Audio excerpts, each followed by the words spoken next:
Welcome to episode 3 of Tech Tuesday. Hi, my name is Darcy Priester and I'm an instructional technology resource teacher at a high school in Northern Virginia. This is the video series I have created to spotlight EdTech tools, show you how to integrate them into your classes, and keep you in the know on the latest EdTech news. This week I'm focusing on the learning management system, Canvas, and want to give you some tips on the product.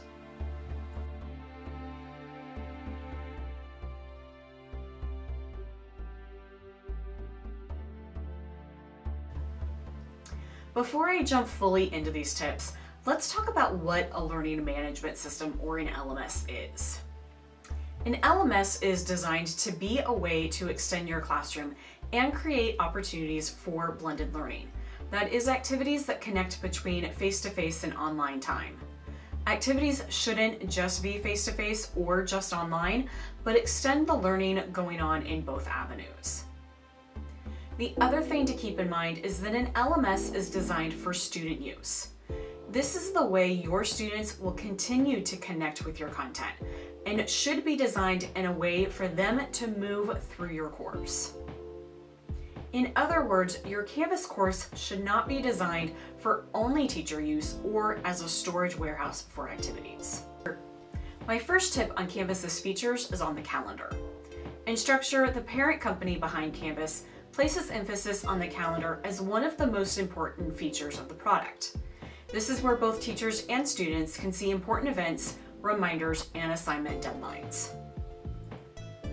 On the right side navigation, users will see their personal calendar listed first, and underneath this are the calendars for each course a teacher teaches or that students are enrolled in. You can filter for each calendar by selecting it.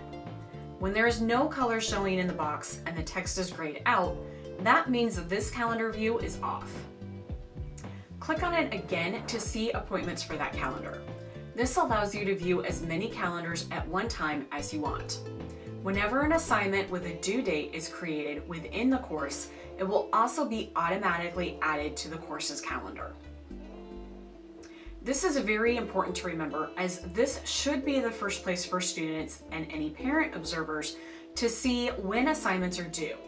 I encourage you to help students get into the habit of checking the calendars and utilizing them to their full potential. Now let's go back to the personal calendar for a moment. Students can add their own events and reminders with the calendar acting as a digital daily planner. Teachers can do the same, but also create assignments from this view. You'll also notice there's a tab for appointment groups. I don't remember seeing this before, so when I looked up what it does, I discovered it's more for scheduling office hours, which in my school district we don't do. This makes complete sense that Canvas offers this though, as originally Canvas was a product for colleges and universities and filtered down to K-12 institutions.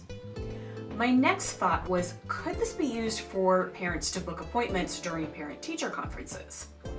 Unfortunately, the answer is no. Since parents are only observers in Canvas and don't have full access permissions, this is something that is not viewable with a parent account. However, if you're interested in doing something like this, I would recommend Google's appointment slot feature in Google Calendar. This could allow you to have parents sign up for time slots. I'll have a link to directions in the episode notes. I will also include directions for creating appointment groups in Canvas if you think of a way to use it or are in a school district that offers office hours to students. The next feature we'll talk about is modules. I find modules can be complicated to understand at first, so this is how I explain it. Modules control the flow of your course and its content. You, as the teacher, can add modules, add items such as assignments or discussions to modules, and manage module settings. So how do you create module flow for students? One of the best ways is to create modules either by week or by content units and package the activities they will interact with. What I usually see in a course is something like this: a list of activities randomly put into a module as the teachers created it. None of the activities actually link together. But here's a better way. One of the first things we do in a unit is introduce the topic to students. So we have our notes. When I click on the link to the notes page, it also shows the objectives for that day or the agenda of what we're doing in class. Most of us have this posted somewhere in our physical classrooms, but remember, Canvas is an extension of our classroom. This serves as a reminder to students of what will happen in class that day and helps out those who may not have been in class. It also helps stop the question, what are we doing in class today? As students can log into Canvas and see what the day's agenda is. If you look at my agenda, you'll see I can link to any of the items I need in Canvas. All you do is type your text, highlight, and choose the item type from the right side navigation. Find the resource and click on it to create the link. Next, the notes are embedded on the Canvas page for all students to have access to during and after class. This allows students to follow along with you or go back and review as needed. Once I'm done with my direct instruction time, it's usually time for an activity to allow students to practice applying their new information. If I've decided this activity is better done face-to-face, you can add text to this page to let students know what the next step is and even to explain the activity. However, if it's an online activity, rather than have students go back to the module page and pick the next activity, because I've made this module to flow, I can have students select the next button and move to the next activity. You can also use text headers as titles to break up the activities within a module and group your warm-ups, notes, and other materials together.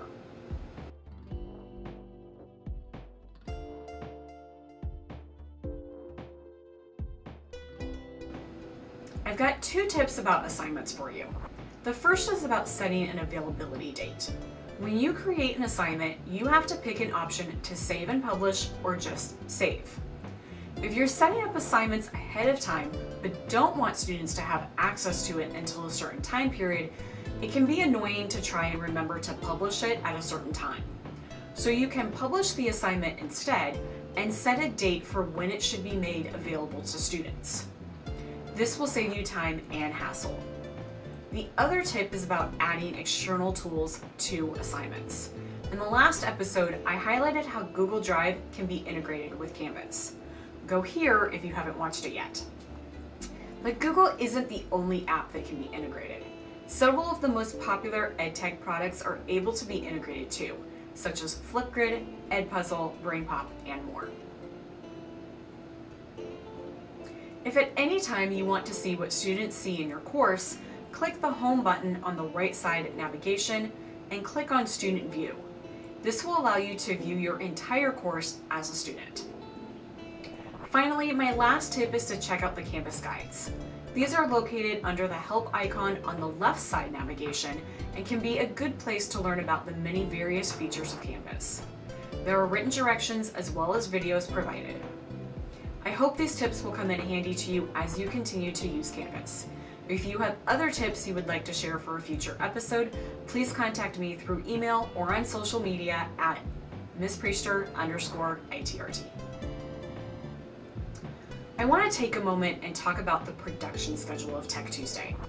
I've been producing episodes to come out every 2 weeks, and at this moment it feels like a lot. This all might be part of the normal stress that comes with the beginning of a school year. I'm not sure, but in order for me to feel like I'm continuing to give all of you consistency and keep up with the standards I expect in each episode, I've decided to add another week to production and have episodes come out every 3 weeks. I hope this will not be an inconvenience to you, but instead will allow me to continue providing technology integration ideas on a less stressful timeline. As always, thank you for watching, and I will see you in 3 weeks on October 1st.